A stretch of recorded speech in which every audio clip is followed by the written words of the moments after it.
Good morning students. आज हम विज्ञान का कार्यपत्रक 15 सॉल्व करेंगे। भोजन के घटक, अभावजन्य रोग। सभी पोषक तत्व अधिकतर एक भोज्य पदार्थ में नहीं होते हैं। पोषक तत्वों की कमी होती है जब हमारे शरीर को कोई विशेष पोषक तत्व बहुत लंबे समय तक नहीं मिलता।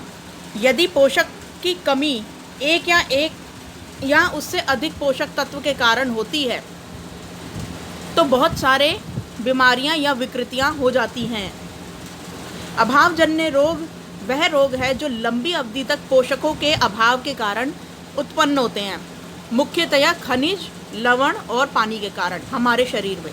ठीक है, तो हमारे शरीर में अगर किसी एक तत्व या कई तत्वों की अगर कमी हो जाती है तो उसके कारण जो रोग उत्पन्न होते हैं उनको अभावजन्य रोग कहा जाता है। ठीक है, इसमें मुख्यतः खनिज, लवण आते हैं और पानी आता है।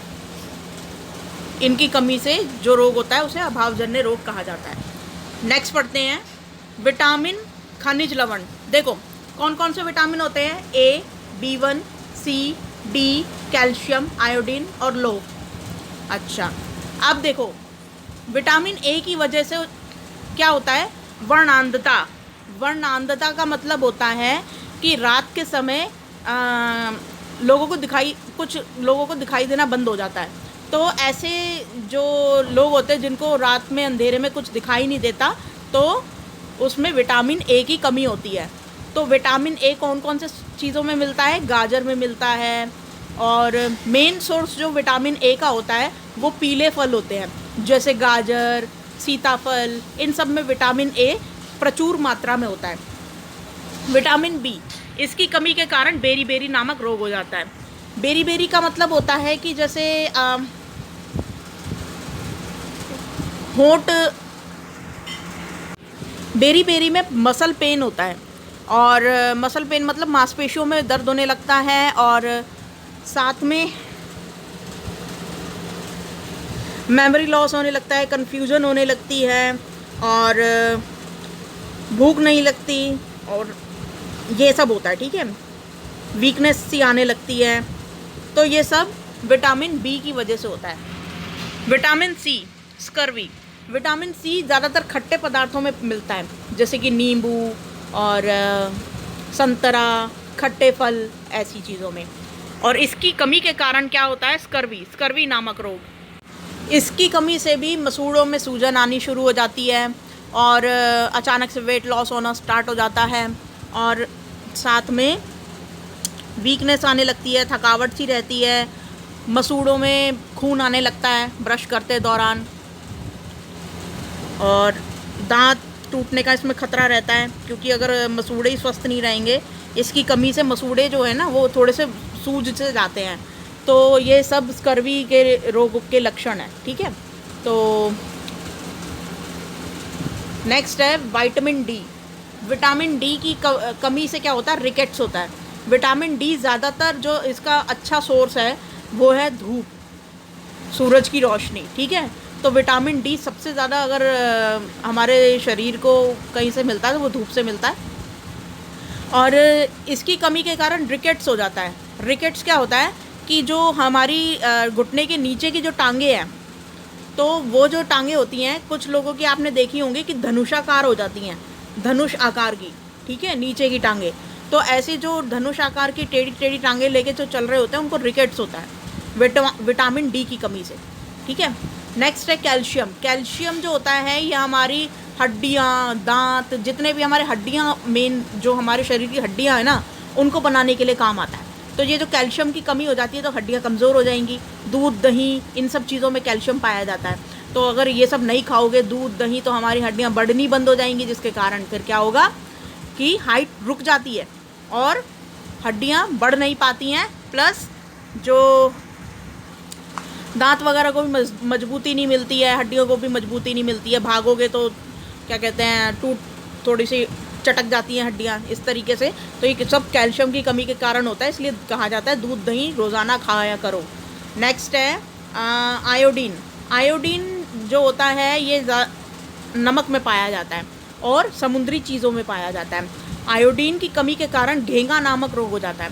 कभी कभी आपने किसी ऐसे इंसान को देखा होगा जिसका गला बड़ा फूला हुआ है या गले पे एक बहुत बड़ा सा फोड़ा निकला हुआ है, ठीक है, तो वो जो फोड़ा होता है ना, गले के ऊपर जो फोड़ा होता है, उसे घेंगा बोलते हैं।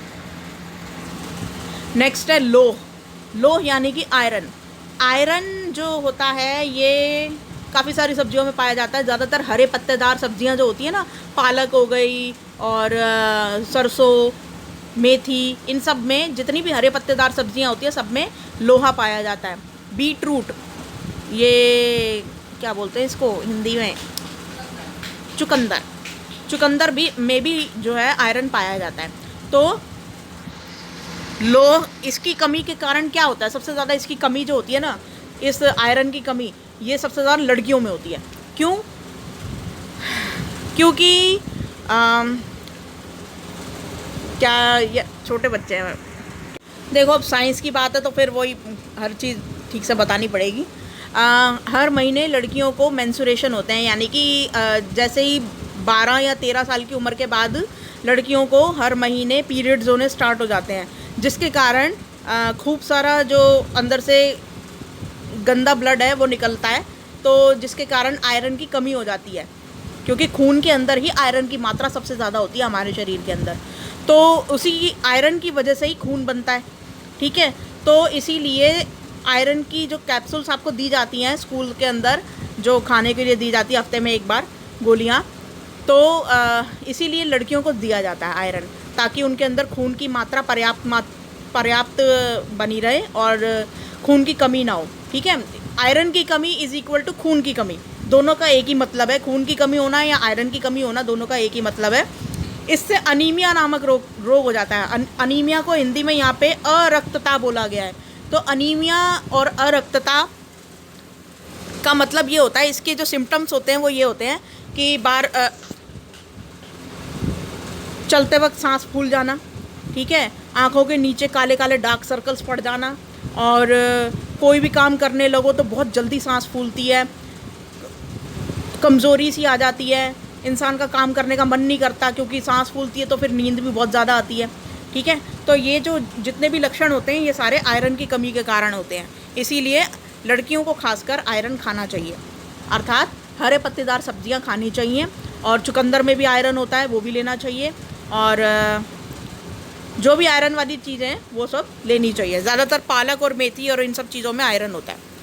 अच्छा, नेक्स्ट अब यहाँ पे क्वेश्चन है, प्रश्न नंबर 1, उन विटामिन और खनिज लवणों का नाम लिखिए जिनकी कमी के कारण बीमारी या विकृतियों के लक्षण नज़र आते हैं। गले की ग्रंथि में सूजन, तो यहाँ पर ऊपर अभी हमने बताया था घेंगा, ये घेंगा यहाँ पर आ जाएगा। गले की ग्रंथि में सूजन आ जाती है और गला बहुत मोटा हो जाता है, जिसको बोलते हैं घेंगा नामक रोग। नेक्स्ट है, हड्डियाँ कमज़ोर हो जाती हैं, किसकी कमी के कारण? कैल्शियम की कमी के कारण। उन विटामिन और खनिज लवणों के नाम लिखिए जिनकी कमी के कारण, खनिज लवणों का कमी के कारण बीमारी विकृति लक्षण नज़र आते हैं। अच्छा, तो गले की ग्रंथि में सूजन कब आती है? आयोडीन की कमी के कारण। यहाँ पे आयोडीन आना था, ये आयोडीन, ठीक है, यहाँ पे आप आयोडीन लिखोगे फर्स्ट वाले में। सेकंड वाले में आप क्या लिखोगे? हड्डियाँ कमज़ोर हो जाती हैं, किसके कारण? कैल्शियम के कारण। ये ऊपर कैल्शियम लिखा हुआ है ना, तो यहाँ पे हम ये लिख देंगे कैल्शियम। थोड़ा बड़ा कर देती हूँ भाई, ये बहुत ही, ठीक है। अच्छा, चलो करते हैं। इसमें फर्स्ट वाले में आ जाएगा आयोडीन, सेकंड वाले में आ जाएगा कैल्शियम,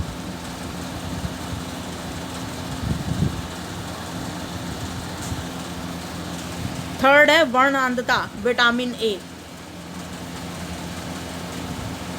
इन चीज़ों को जिंदगी भर के लिए याद कर लो, ये 10th क्लास तक सेम टू सेम रहेगा, ठीक है, और 10th क्लास तक ये पढ़ोगे ही पढ़ोगे, विटामिन ए, ठीक है। तो ये सब चीज़ें जनरल नॉलेज में आती हैं, ये सब आपको पता होना चाहिए, ज़िंदगी भर के लिए इसको याद करके रखो, जीवन में भी ये काम आएगा। अच्छा, विटामिन ए की कमी से वर्णांधता होती है, यानी कि रात को दिखाई नहीं देता, ठीक है। तो अंधेरे में, मतलब जैसे अंधेरे में थोड़ी थोड़ी हमें दिखाई देता है ना, तो आंखें हो जाती हैं, लेकिन विटामिन ए की कमी के कारण ऐसे लोगों को अंधेरे में कुछ भी नहीं दिखाई देता, उनको तो एकदम ही ऐसा होता है कि बस कुछ भी नहीं दिख रहा, अंधेरा हो गया, जैसे शाम होते ही कुछ नहीं दिखता उनको।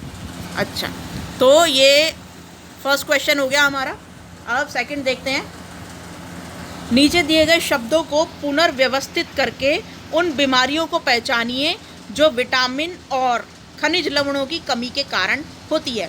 तो यहाँ पे देखो, ये बेरी बेरी है, मैं इसके नीचे ही लिख रही हूँ बेरी बेरी, ठीक है। नेक्स्ट है ये स्कर्वी है, स्कर्वी, ठीक है। अब ये रिकेट्स, यहाँ लिख रही हूँ मैं सा, ठीक है।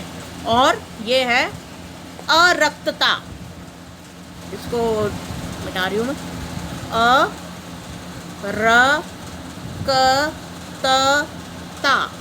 अरक्तता। तो ये सारे नाम एक बार यहाँ देख लो। फर्स्ट वाला देखो, मैं इसका दिखा रही हूँ, बेरी बेरी, ऊपर ये रहा। थोड़ा सा मैं इसको ज़रा थोड़ा सा छोटा कर लेती हूँ ताकि इसको कर सके हम लोग। देखो बेरी बेरी, ये कहाँ है, यहाँ। तो आप इसको सही करके यहाँ लिखोगे, ठीक है। ऐसे ही ये स्कर्वी वाला इसी के नीचे जस्ट, ठीक है। रिकेट्स ठीक इसी के नीचे, ये वाला, ये वाला, ठीक है, रिकेट्स। नेक्स्ट है अरक्तता, ये वाला यहाँ पे, ठीक है। तो इन सबको आपको यहाँ लिखना है, इन चारों चीज़ों को। बेरी बेरी को भी, फर्स्ट वाला बेरी बेरी है, सेकंड वाला स्कर्वी है, थर्ड वाला रिकेट्स है और चौथा अरक्तता। इन चारों को आप यहाँ लिखोगे, पहले बेरी बेरी लिखोगे, फिर स्कर्वी, फिर रिकेट्स और फिर अरक्तता, ठीक है। या फिर इसको ऐसे बराबर लिखकर और इसके नीचे लिख देना, इस तरीके से मतलब कर लेना, ठीक है, अपना दिमाग लगा के ज़रा। अच्छा, बाकी आज की वर्कशीट में बस इतना ही था। Thank you.